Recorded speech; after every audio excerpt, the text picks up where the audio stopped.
Don't forget to take breaks. এটা হলো self স্টাডির আরেকটা পার্ট, যে আমাদের ব্রেন এই যে অনলাইনে বিভিন্ন পীর 12 ঘন্টার ক্লাস করায়, তো আমরা এটা নিয়ে এত অপোজ করি কেন?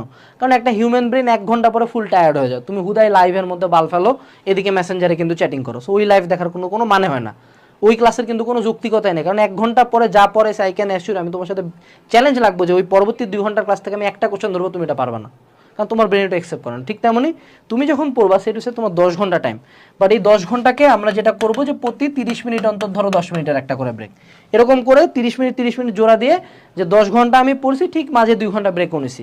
এই ব্রেকগুলো নিতে হবে, এমন না যে 30 মিনিটে নিতে হবে, হইতে পারে তোমাকে 1 ঘন্টা নিতে হবে, হইতে পারে কেউ 2 ঘন্টায় ব্রেক নিল, বাট ব্রেক নিবা। প্রত্যেকে আমরা ডিফারেন্ট, আমাদের প্রত্যেকের পড়া এনার্জি সেম না। এরপরে চলে আসো if I die I die, মানে কি?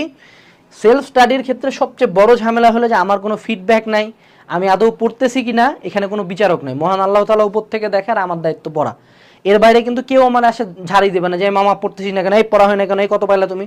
সো সেলফ স্টাডির এইটাই কিন্তু উইকনেস। বাট যদি তুমি মাথার মধ্যে ধরো যে এই যে আমার ডেট ওয়াইজ আমি প্ল্যান বানাইছি যে আজকে আমাকে এই কোর্সের এই 2 ধাপের ক্লাস করে ফেলতে হবে, বা আজকে আমার এভরিডেতে আজকে আমি কি পড়বো এটা লিস্ট আছে, লিস্টের মধ্যে আছে যে এখানকার 2টা এক্সাম দেওয়া, এই টপিকটা শেষ করা, ওই টপিকটা শেষ করা, ঠিক আছে? এরকম করে যদি লেখা থাকে if I die I die, তুমি তো মরবা না। পড়তে পড়তে কেউ কোনোদিন মরে নাই, না পড়ে মানুষজন রেজাল্ট খারাপ করে সুইসাইড করে, পড়ে কেউ সুইসাইড করে না, ঠিক আছে?